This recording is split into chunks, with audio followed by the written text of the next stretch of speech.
Okay folks, now that I've got the guard started in a rough shape and have started to refine its shape a little bit better, I've shoved this all the way, knocked it all the way up against the shoulders of the blade, and I'm going to visually kind of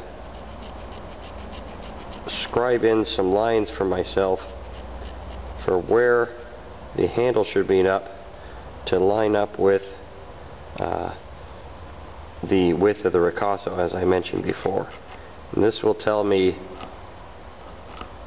how much more material I can safely remove from the guard from this area here, this corner here basically, and still have my handle line up correctly.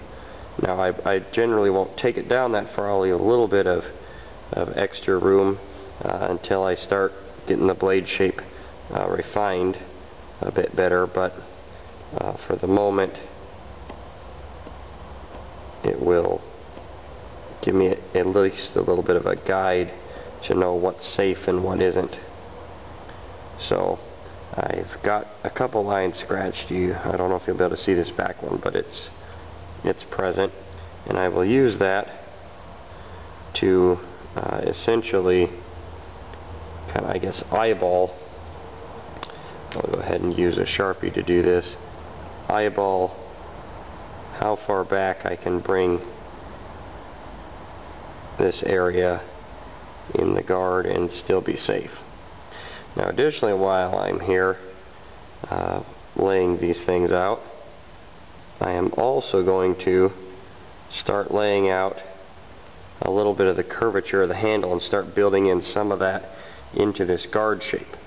So obviously I'm not going to have a square handle that butts up against the square guard or squared off guard. The handle is going to be, you know, oval in cross section, so I want this face of the guard to also match that oval cross section. So if I give myself a rough center line off of each end of the tang here, I can kind of use that and that initial guideline to kind of work out a rough oval shape that can represent my handle.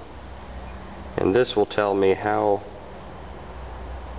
much material I need to remove on this underside of the guard beneath the guard face and still have the knife shape and handle shape I'm after, or guard shape I should say, and handle shape.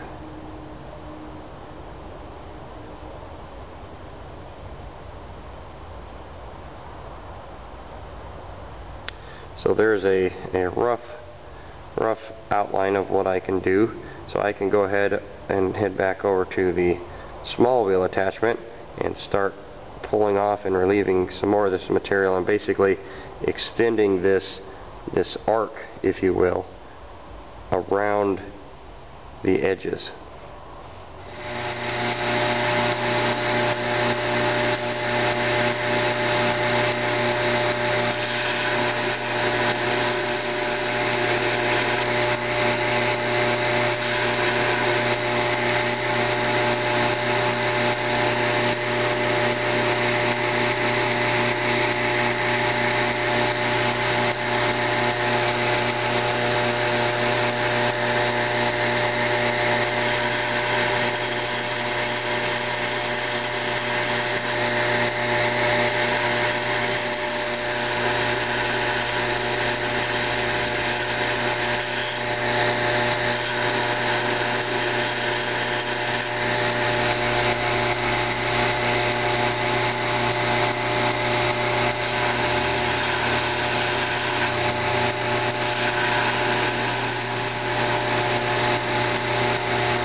Alright, as you can see, I've started relieving this area of the guard and rounding over this bottom section so that it'll match roughly my handle where it'll come in.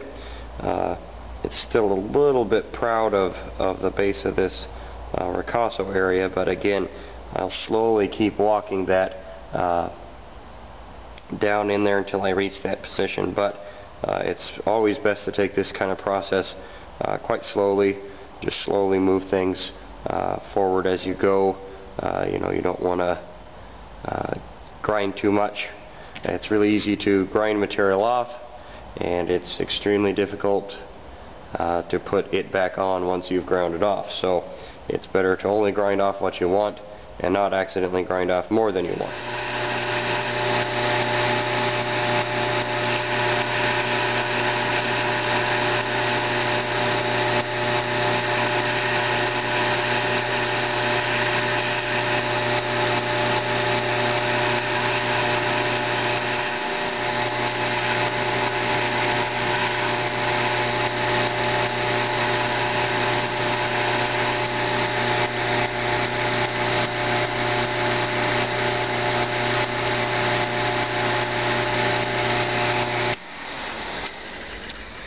Alright, so as you can see, I've started relieving some of this back area as well, and getting that guard to shape to flow.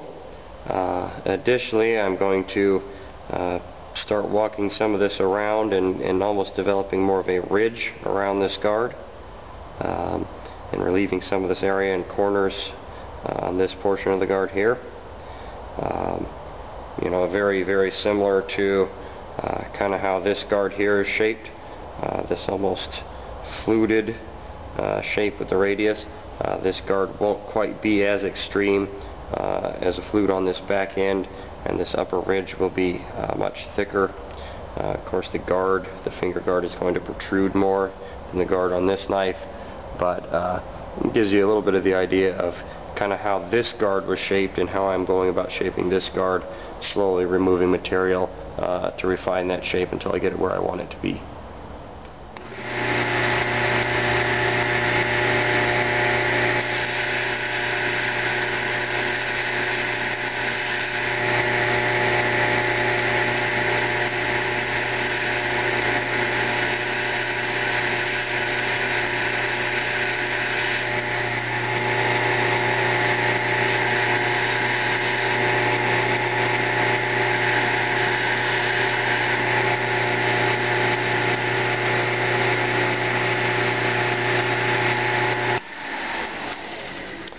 Alright, as you can see, I'm slowly kind of shaping this guard, slowly removing material, getting this underneath cross-section fitted so that it'll receive a nice cross-section for the handle in that portion.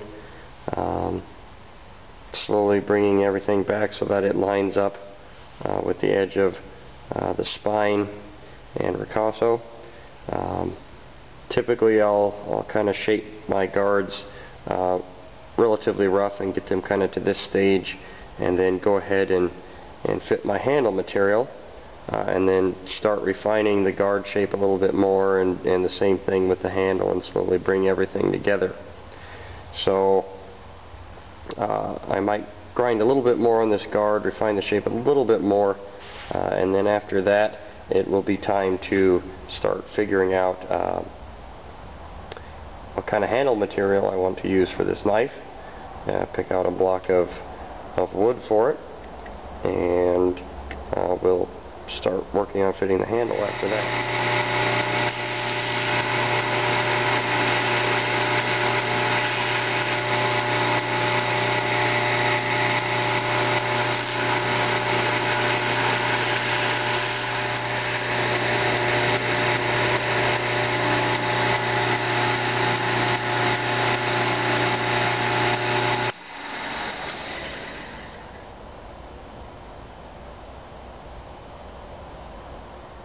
Okay, so I've got the guard shape in the refinement process.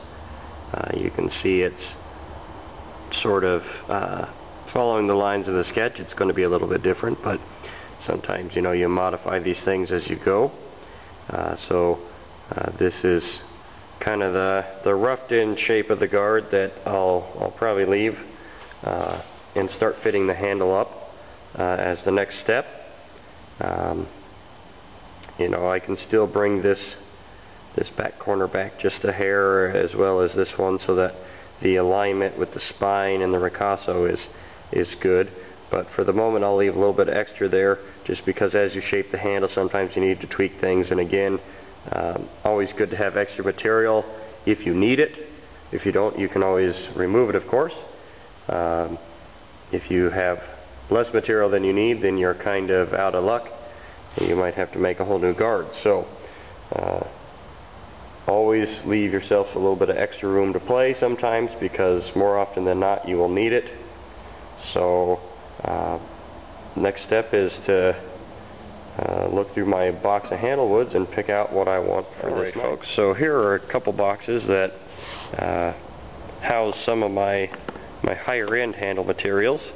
I have a big box that has some lower grade materials that's probably at least 8 times the size of these boxes, but you know, these boxes house my higher end handle materials.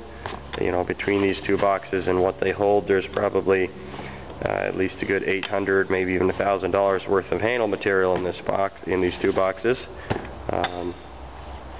You know, I've got everything in here from really high-end exhibition grade desert ironwood burl, which is some of the most expensive handle wood I have. You know, this is $50 just for this block of wood.